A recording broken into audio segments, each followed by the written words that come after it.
Zion in Yevomos, and the Gemara is in the lengthy daf trying to find the source for why we need.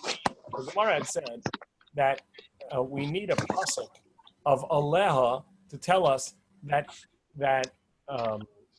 don't do yibum on an erva. Don't do yibum on a daughter. You don't do yibum on a mother, on a sister, etc. On an erva. And we needed that pasuk, even though really it's a losa seish bekaris. It's a Torah prohibition that has karis, and nevertheless we need a pasuk. So why do we need that pasuk? The Gemara says, okay, so we know that asay docha losa seish. What about asay docha losa seish bekaris? A positive mitzvah will supersede, will suspend a negative mitzvah. Suspend the negative mitzvah sheyesh bekaris, which has a karis prohibition, a karis punishment. And we tried to learn it from Shabbos. And the Gemara had in this week's, past week's daf, the Gemara had a brisa that went back and forth in trying to learn whether or not we give capital punishment, misas beistin, on Shabbos. A misas beistin would require in Sreifa would require a Torah prohibition of Shabbos and Malacha. And yet the mitzvah would have superseded, even though that it's a bekaris. The Gemara is trying to figure out what was the shakel of Atari, what was the back and forth in the brisa, and really that's the crux of the beginning of the daf. The Gemara then essentially has various versions of what was the havamin, and what was the Gemara thinking to begin with in order to get to this point. Let's really see that let's start from the last line of Vavam base.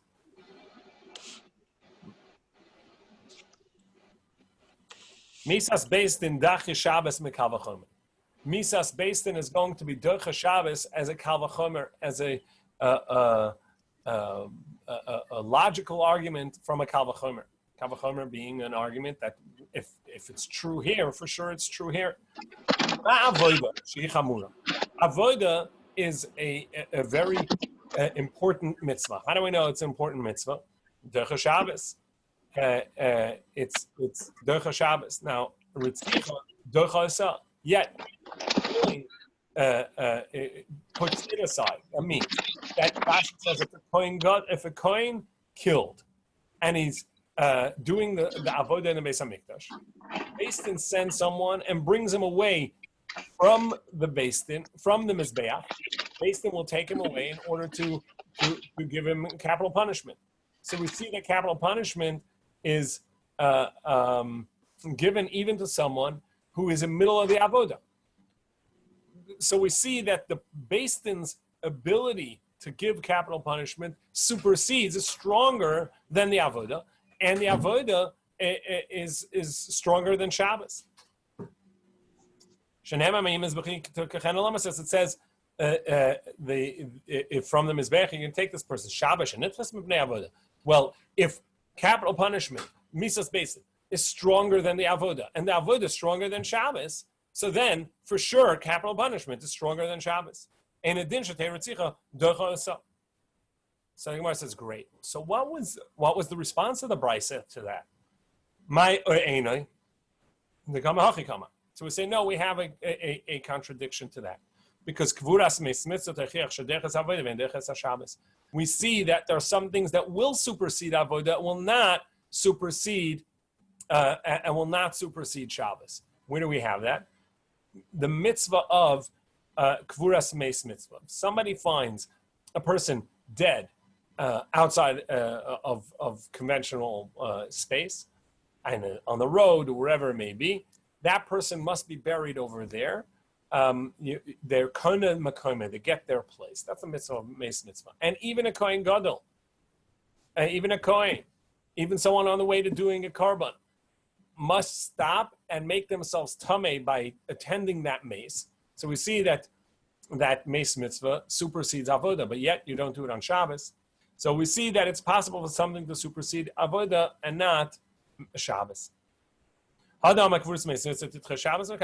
well, who tells you it doesn't supersede Shabbos? Maybe that itself is true.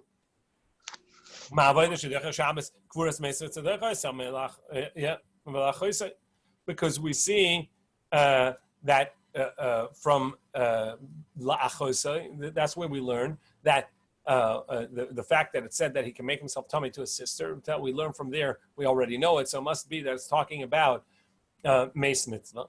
And so we see that Meis Mitzvah, finding such a person and burying him, supersedes Avoda. If it supersedes Avoda, and yet, and Avoda supersedes Shabbos, so therefore this itself should be something we learn from a Kal V'chomer and say that Meis Mitzvah supersedes the Avoda, or Shabbos. Shabbos shenitzchim be'avoda, and then should take Meis Mitzvah. Therefore, we have the extra teaching of Lisavara to tell you that no, the Kal V'chomer doesn't work, and you do not do capital punishment on Shabbos. So the Gemara now gets into Havamin, and this is an important part of the Gemara to understand because it's going to create a conundrum in understanding really the essence of Aseh Chalosaseh. Let's just review what we've learned until now. We saw Machlokes. What's the reason of Aseh Chalosaseh? What's the reason that we say that if the Torah has a positive mitzvah and it comes at the same time of a losaseh, of a prohibition, that we say Aseh Chalosaseh? Is it because one is stronger than the other? And we saw that idea from the Ramban, that Aseh is a mitzvah out of love, out of ava, and a losaseh is a negative commandment, so therefore it's out of yira. And serving Hashem out of ava is greater than serving Hashem out of yira. Or we saw from the Gaonim that really the Torah never made such a prohibition at a time that the mitzvah is there. When the Torah tells you to do a mitzvah, the prohibition is non-existent. And we saw that there were two ways of understanding Aseh Chalosaseh. Does it suspend the prohibition? Is the lav just simply nidche, or is it a heter? Is it a matir? Does it mean that it's permissible to do? If you learn that, like the Ramban, you have a negative commandment, you have a positive commandment, you have aseh, you have a losaseh, and aseh is the one that you have to do. But if you learn like the Goinim, then it could be that it actually, the mitzvah was never, the prohibition was never said in such a case. That's what we learned until now. But in either case, what it seems like is that the aseh is a greater mitzvah. Here the Gemara is going to tell us in the Hava Amina the opposite. And we have to understand, is this in truth an opposite? Or is this only, the Gemara would have thought that, but the Gemara didn't mean it, didn't really understand that. So to review, the Brisa has 4 steps. It goes back and forth in its wavering on whether or not Shabbos, capital punishment is done on Shabbos, and concludes it isn't. And the Gemara is trying to figure out what was the back and forth. So the Gemara has a conclusion, but then the Gemara says, well, what did you first think? What did you first think when you thought that it was Aseh Chalosaseh?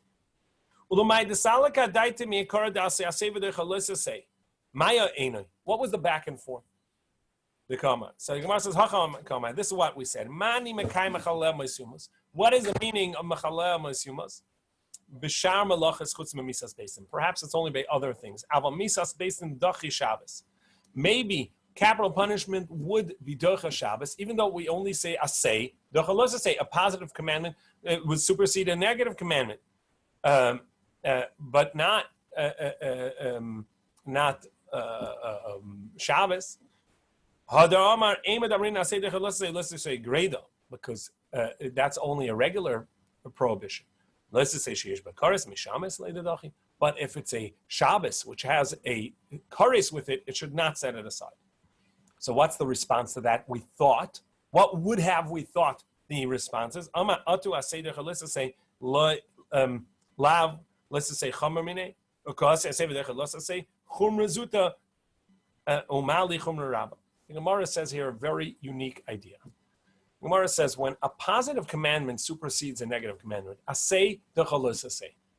Is it that the asay is stronger than the los asay? No, that's not the reason. Really, the los asay is stronger. And Rashi says, how do I know the los asay is stronger? Because it has a punishment. We rarely have a punishment for an asay. Definitely not a severe punishment. Los asays, for negative commandments, we have malchus, we have misa, we have capital punishment, we have lashes, this kares. So we see the punishment that the Torah gives for a negative commandment, for a los asay, is severe. And yet, by asay, somebody didn't say Shema in the morning. There's a mitzvah asay to say Shema every morning. They missed it. Okay. So there's no punishment. Based on that, for sure it doesn't. He should bring an olah, a carbon olah, to show that he's rededicating himself to do the mitzvahs. But there's no punishment. Somebody didn't shake lulav. Somebody didn't put it on tefillin. Not a good thing. But there's no lashes. There's the severity. If we look from the Torah is indicating to us the severity of a lisasay is greater than an asay.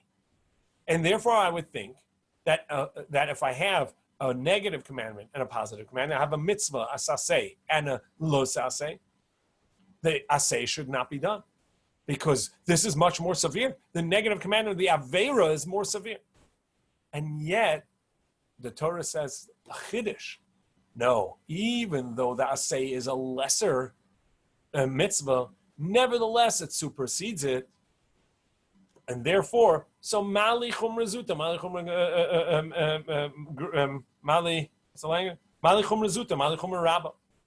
Who cares whether it's a minor, it's a little bit stronger or a lot stronger than the asay? Either way, the asay should not supersede it, and it does. So therefore, I may have thought it can supersede it even by kares. So I want to stop here because this is the point that I'm trying to get to in the Shakavatari to analyze this. Is that clear? Corvallis, sir.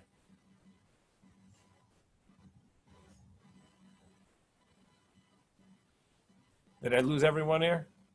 Yeah, we're clear. Oh, there's both Corvallises over there? I don't know, but I'm here. Okay. All right. And Brian. So again, so the point is this again. Really, the Gemara is saying that really an asay, a mitzvah that you need to do, should not supersede a negative commandment, what you're not allowed to do. Because a negative commandment is more severe, it's stricter. And yet, the Torah tells us by tzitzis, and whoever else we've seen it so far, that asay dochalos, asay that it does supersede. So therefore, if it can supersede, perhaps it can supersede even a jumbo avera. So the problem with this is to try to understand this. This is the Gemara's conclusion that this is the real structure of asay dochalos asay? Or, no, this is what I would have thought in my mistaken understanding of the previous brisa. But that's not the real result of this Gemara.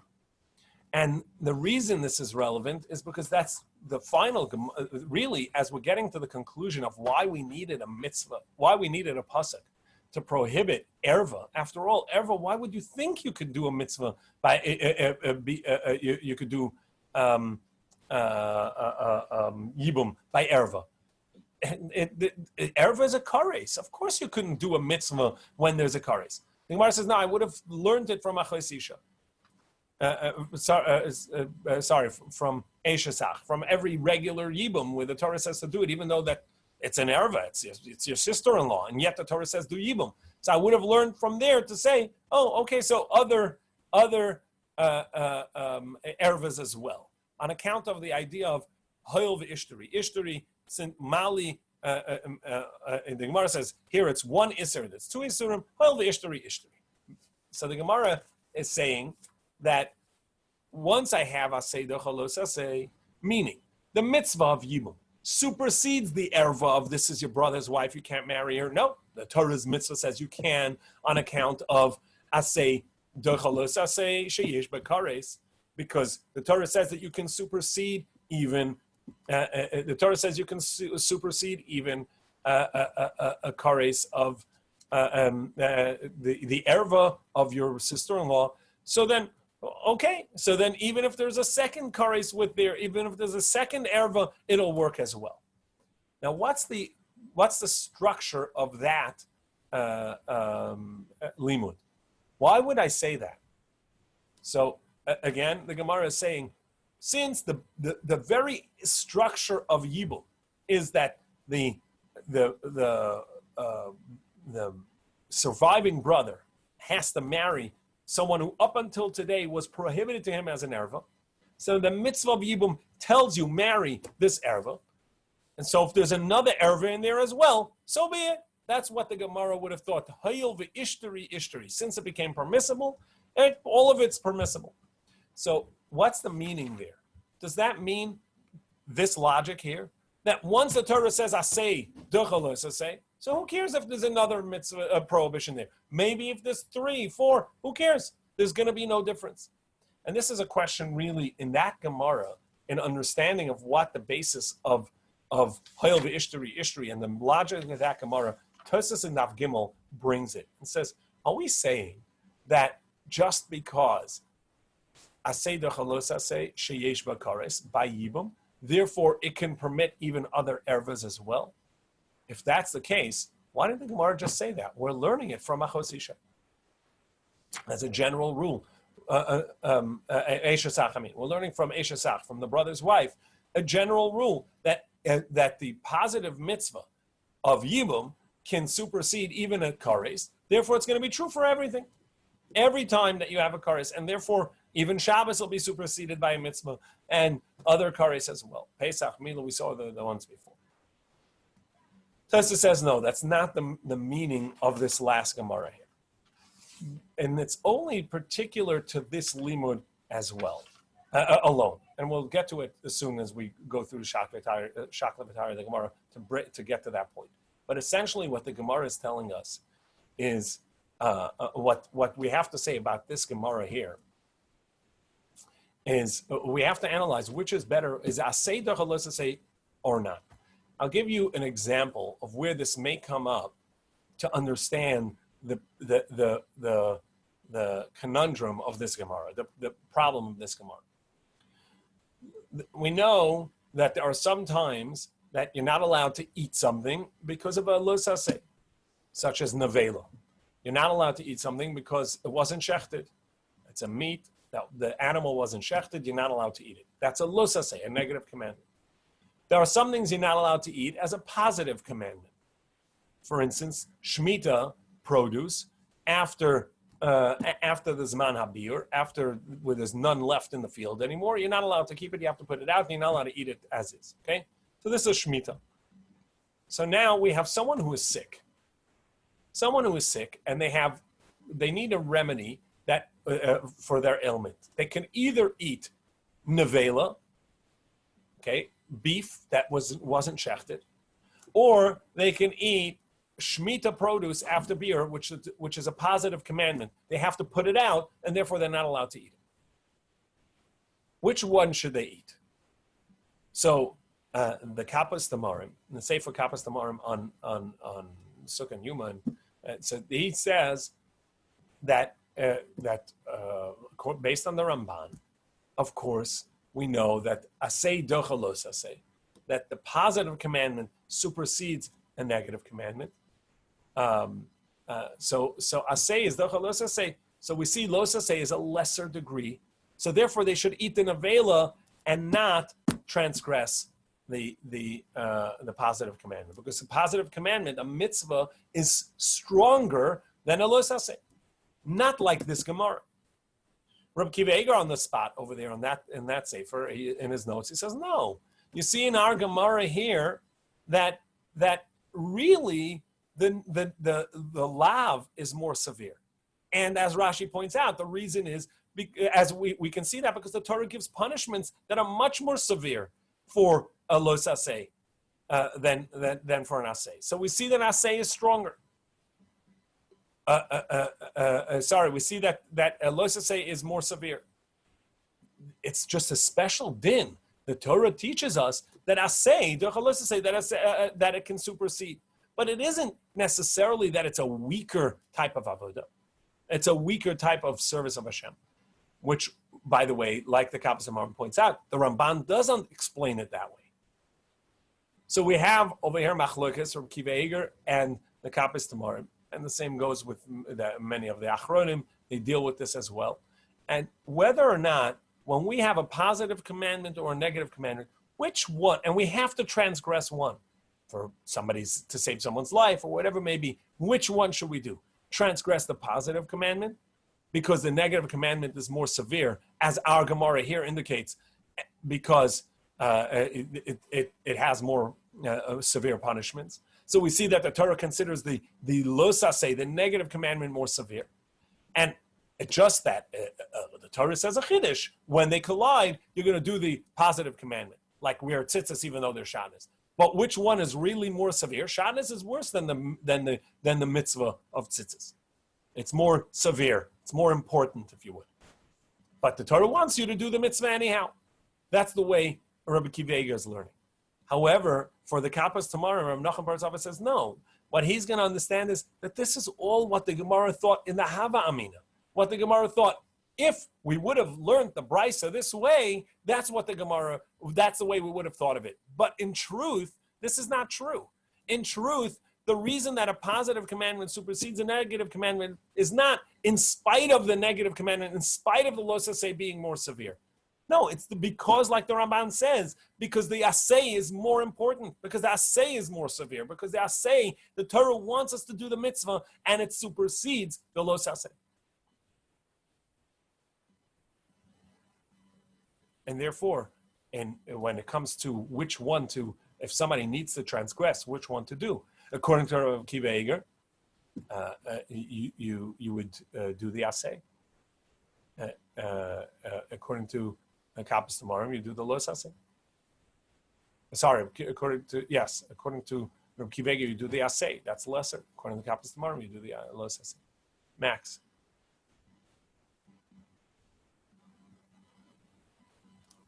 Yeah? Yeah. So when it says cave into ishtari, it's just saying since an aseh is way stronger, then that it doesn't matter what the lo saseh is. As opposed to saying that once the aseh is already doche lo saseh, and the lo saseh is way stronger, then it doesn't matter how strong the lo saseh is. Well, that's one way of saying it. Aseh supersedes either way, or the other way. And so let's get to that Gemara on Amud Beis. Well, Max is asking, let's just review. The Gemara at the end says that since we have a single erva, every yibum is a single erva. The Torah says, marry the woman that up until the brother passed away. It was prohibited as erva because it's the brother's wife. But now, in order to do this mitzvah, marry this woman. So the Torah is saying the aseh, the positive commandment, supersedes the negative commandment, even though that it has kares. So the fact that it also happens to be another erva, like your current wife's sister, fine, so what? If it's permissible, it's permissible. Now, to understand that, Max is saying perhaps what the Gemara means to say is, since the Torah tells us it's a positive commandment, and positive commandments are more important or stricter or more weighty, it has a greater chashivas than a lo saseh. So who cares if there's 2, 3, 5, 10 lo sasehs? The point is, the Torah wants you to do this mitzvah, even if it's going to override other negative commandments. Right? That's what you're asking? Is that the meaning? I thought you were setting it up so that like the two ways of understanding, like the Kavos Tamarim as opposed to Rabbi Kiva Eger, was 2 ways of understanding what the Gemara meant by that. Right. Perhaps that would be the way to learn this Gemara. That according to the one way, it's the severity of the aseh that makes it that we say, since the Torah tells you to do this mitzvah, that means even if there's a prohibition there. Well, then even if there are multiple prohibitions there, or the other way around. If you say like the Kappas Tamarim, or like you take that, like Rabbi Tzvi Fischer, that we take this Gemara at face value, meaning that the Asay really is weaker than the Los Asay. And yet the Torah says, I want it to supersede. I want it to be to supersede the Los Asay, even though that it's weaker. Well, then we can say the same thing. The Torah says, do the Asay, even though that it collides with a prohibition that's bigger than it. So who cares how much bigger? Right? That's meaning if it's, who cares how much bigger? Also, who cares how many prohibitions? Who cares how many Los Asays there are? Those would be the two ways of our understanding Hol v'ishtari ishtari. Be'ez Hashem, next week when we say the shir on Daf Ches, we'll see a different interpretation of Hol ishtari ishtari. But for now, that's what we're going to see these two. We're going to say that there's two ways over here of understanding what is the meaning of Hol v'ishtari ishtari. What's the basis here? Do we say that the Asay is stronger than a Los Asay, no matter how strong, how many Los Asays you have, or how strong the Los Asays are? Or do we say the other way around? It's weaker, and yet the Torah wants you to do it, so who cares how many you have? The Torah wants you to do the mitzvah, regardless of how many Los Asays there are. You get that second way? Yeah, but it's just, don't we normally say that you only have the chiddush the Torah tells you? You're kind of inventing chiddushim then, right? Yeah. So let's go through to get Max's question a little better. Let's go through the Shaka V'Tar, because the Gemara is going to struggle with this idea as well. Like, to what limit do we say any limud that we learn? How broadly or how narrowly do we say? So the Gemara at this point is going to go into why do we need, going back to the original question. So why do I need a special teaching of Aleha to tell me that Asay of the mitzvah of Yibum is not docha, the Los Asay of Kares of Erva, and therefore if this Yevama happens to be your sister-in-law as your wife's sister, or any other Erva that you don't do the mitzvah, what do I need that for? It's obvious, because Asay is not going to be Docha Los Asay Sheish B'Kares. To which the Gemara says, Salka Dai Dechamina. I may have thought, and this is smack in the middle of the daf, the first words on the line, smack in the middle of the daf was Zayin Amid Aleph. Salka Dai Dechamina. I may have thought to have a high Eishes Ach Davar Shahaya B'Chlal V'Yatza Min HaKlal L'Lamed L'Lamed Al Atzma Yatza El L'Lamed Al HaKlal Kula Yatza. This is a general rule in the way we understand the Torah. When the Torah says a general rule, a whole list of things, for instance, karbanos. The Torah says of karbanos that you're not allowed to eat a karban when you're tummy. So that's, every karban is included in that. And then the Torah says, and anybody that eats a shlamim, a karban shlamim, when he's tummy, right? So the Gemara, so that we say, well, why are you mentioning it? It was already included in the general rule. Davar shahaya bechlaloi. It was something that was already in the rule. V'yatza. And it came out. It came to teach us something. Lo al atzmoi. It's not just teaching about itself, but rather it's teaching about the whole rule. That's the general thing we learn. V'yatza menachlal lamed. When it comes out of a rule to teach, it's going to teach for the entire rule, so just as shlamim, the Tanya, and the Gemara says we learn it by shlamim. What's the scenario? The Torah says anybody eats shlamim and he is tamei, so he's going to have to pay it back, right? So the halacha is shlamim. Shlamim was included in every kachim. V'lama yatza. So why did the Torah specifically specify and say, oh, and you can't eat shlamim? lahakish aleim, to compare it to other things. V'lo melacha, to say mashlamim yuchadim kachim mizbeach, that this halacha of meila, this halacha of paying back 125%, these halachas are going to apply only for kachim mizbeach, something that goes on the mizbeach. Av kachim mizbeach yotzuk bedek habayis, and it excludes bedek habayis. So the same thing we're going to say over here. We had all the ervas, and the Torah excluded one. Yeah. And all the ervas were included. And then the Torah excluded one and said that your brother's wife, that if your brother had no children, you need to marry, which tells you that the prohibition is excluded. Perhaps that same thing would apply to all other ervas as well. That's why I would have thought that all other ervas also there's a mitzvah to do, and that's why I need a special teaching of Aleo to tell you that it's not included. So this is the first rule of limud that we have here. Something that was included in the general rules and is yatzal alamed and came out to teach you something. It's not teaching about itself alone. It's teaching about everything in the general rule as well. And therefore, I would have thought Yibum is teaching me about all erva, that you can do Yibum to all erva, so I need a special teaching now to. The Gemara challenges that and said, no, you're comparing it to the wrong rule. There's a different rule for this.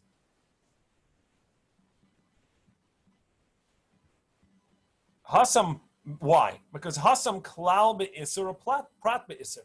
Because both the general rule and the specification of shlamim are saying the same thing.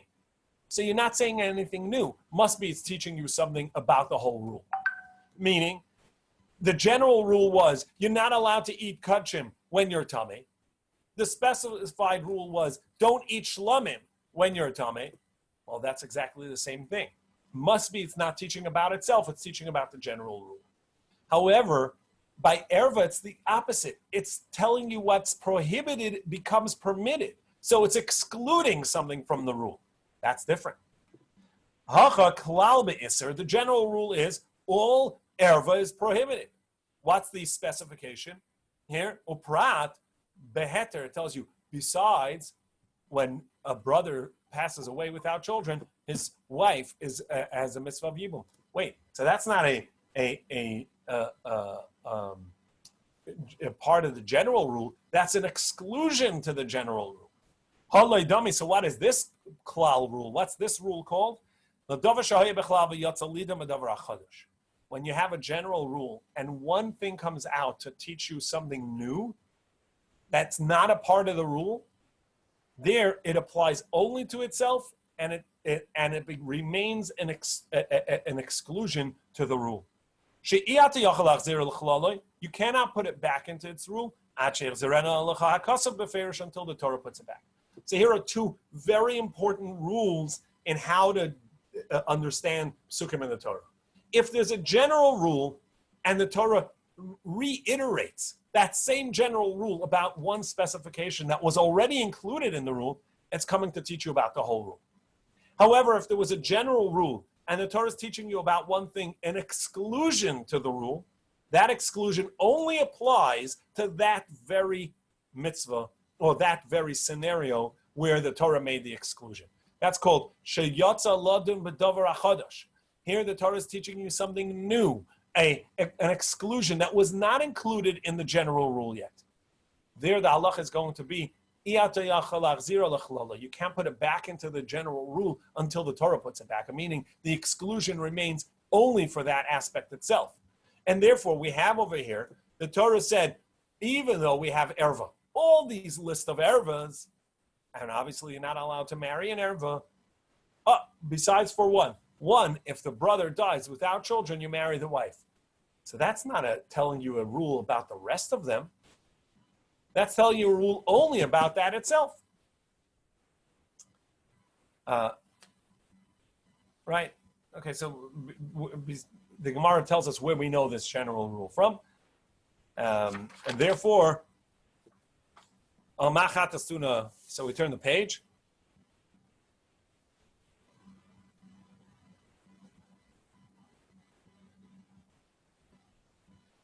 So the Gemara says, so therefore, we would have the same. Hi, Brian. You have a question? No, I'm good. Okay. I know you're good. I was asking if you had a question. Nope. So, the Gemara, after showing where we learned it from Chatas and Asham, I don't want to run out of time to analyze, to go through this. So the Gemara says, okay, so what do we have? We have here an exclusion by erva, that all erva is prohibited. One erva in a certain scenario is permitted. That's going to be exclusion only for itself. And so this is on the fourth line of Zayin Amid Beis.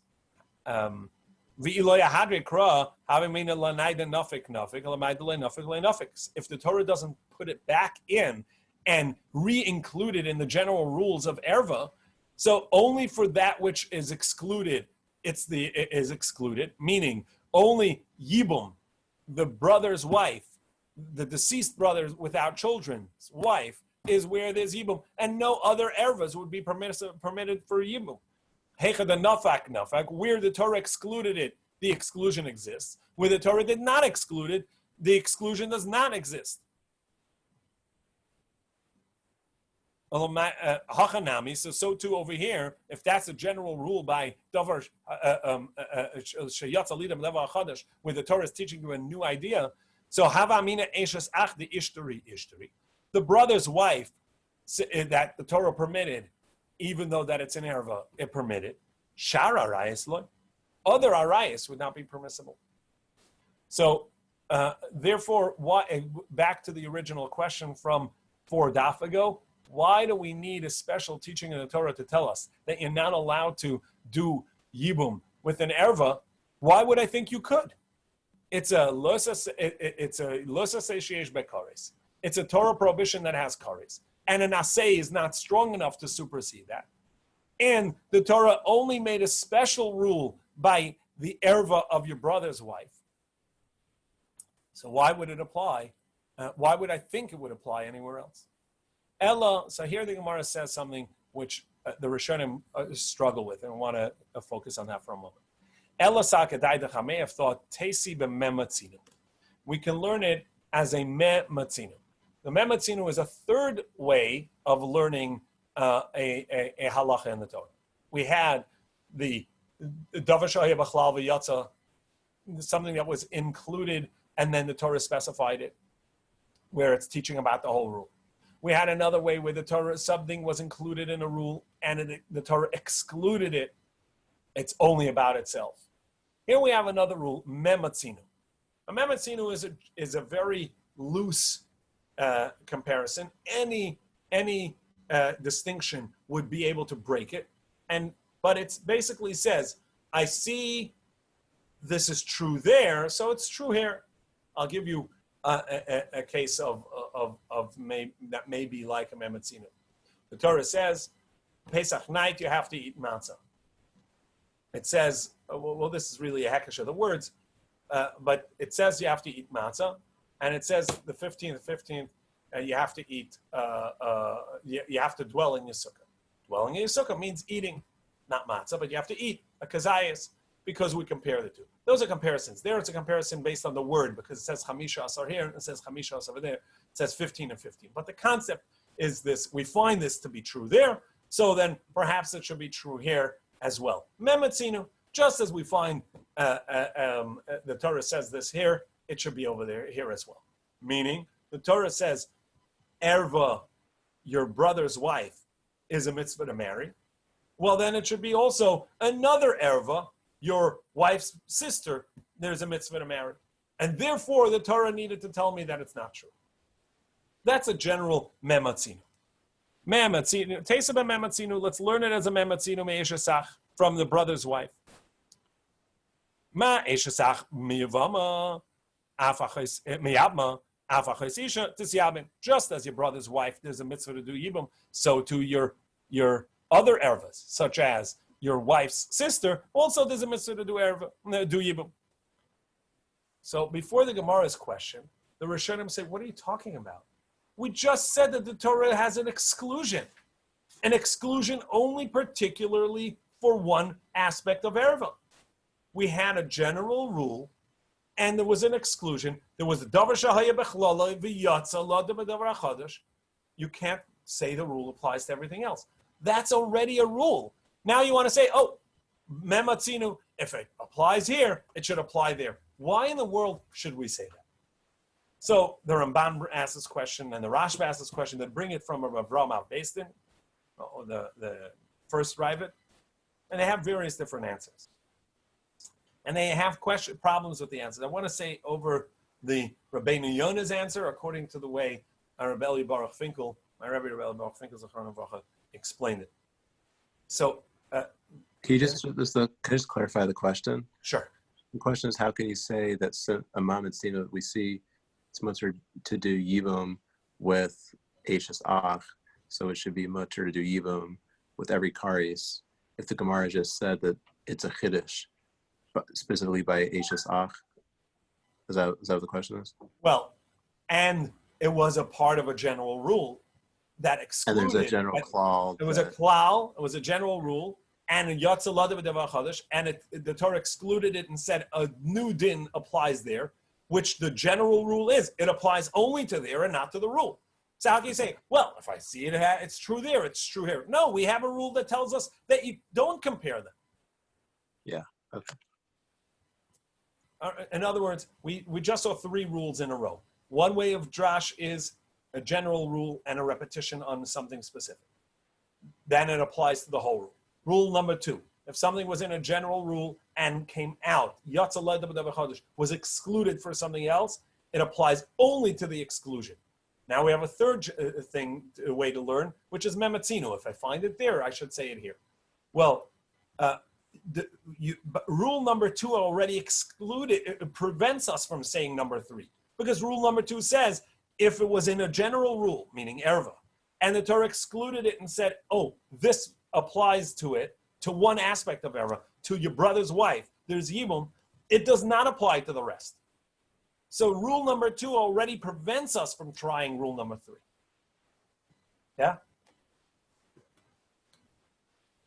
Yeah?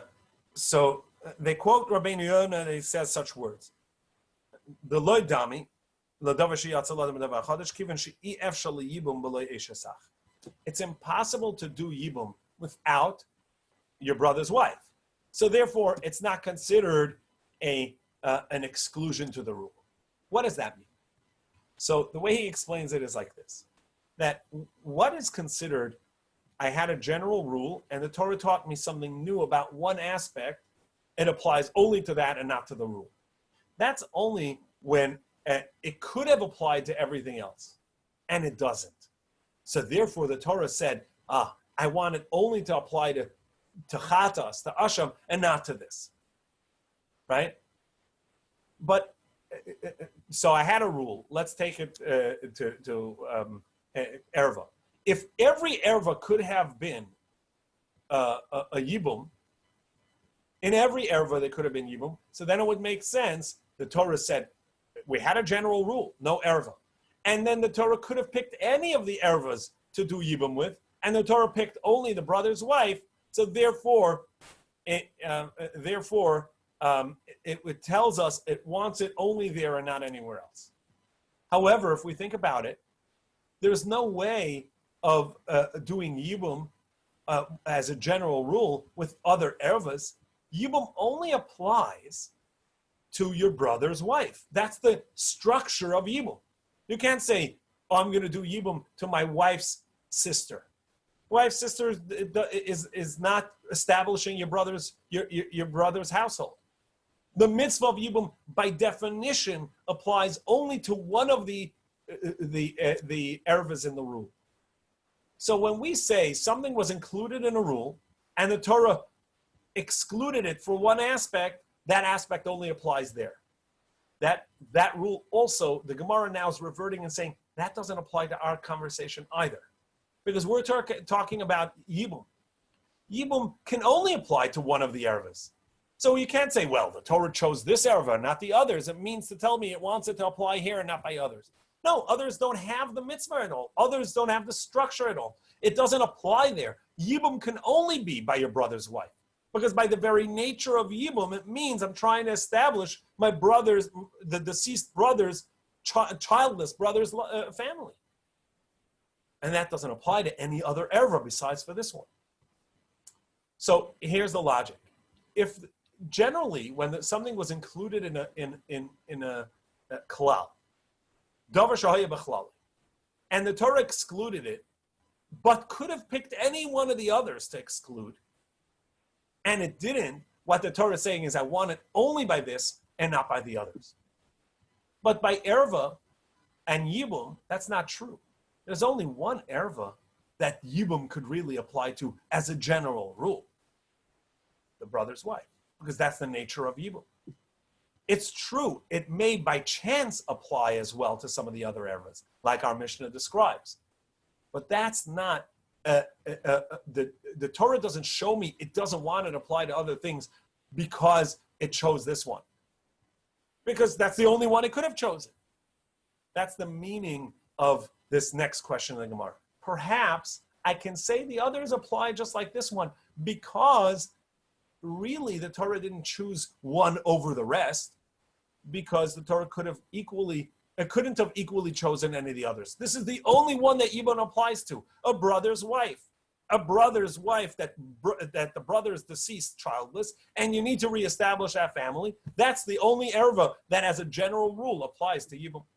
And that's why the Torah would have thought, that we would have thought, I can compare the other ervas as well. Once the Torah tells me, I allow the mitzvah of Yibum, or I want the mitzvah of Yibum to supersede the erva, in this particular case, I can learn it as well for all the rest as well. And to that, the Gemara says, midami. No, it's not comparable. Hasam chadi surah hachatreis suri. When you do erva of a brother's wife, that's one erva. The Torah says, I allow you to do yibum, or I want you to do yibum, even though that it encounters a single erva, the brother's wife, deceased brother's wife. However, if there are other ervas as well, it happens to also be your daughter, it happens to be your mother, it happens to be your wife's sister, etc. I don't want you to do that. Because there are two ervas there. Besides for the erva that every yibum has, which is that it's the deceased brother's wife, it also has another erva. Who tells you that you would compare the two? So the Gemara says, no, I may have thought, I need a special teaching from the Torah because I may have thought, hoil the ishtari, that this idea that once the Torah permitted it, it permitted it for other things as well. And this is the concept of, if the Torah allows me to transgress an Aveira in order to do this mitzvah, then even if there are multiple Aveiras, it would have applied. We're going to leave it at that concept. Be'ez Hashem, next week we'll reanalyze Hoil V'Ishtari, how it applies to other mitzvahs, and see whether that's really the meaning. But now it takes us back to this idea that Max was saying, there are two ways of learning. Is it because the asay is so much stronger than negative commandments, that even multiple negative commandments will be superseded by the asay? That's what I would have thought. And that's why I need a special teaching of Alel to tell me that you don't do Yibum by an erva. Or, no, really, prohibitions, isurim, los asays are stronger. And yet the Torah tells me that this asay can supersede. So if it can supersede one prohibition, even though that it shouldn't be, because it's a lightweight and it can supersede it, so it can supersede two as well. That's the two ways of seeing where this Hoil Ishtari is. We're going to leave it at this, and Be'ez Hashem next week, or this week's Gemara, we'll take that further by seeing where the basis of Hoil Ishtari is by the a metzora that needs blood on his finger from his korban, and he happens to also be a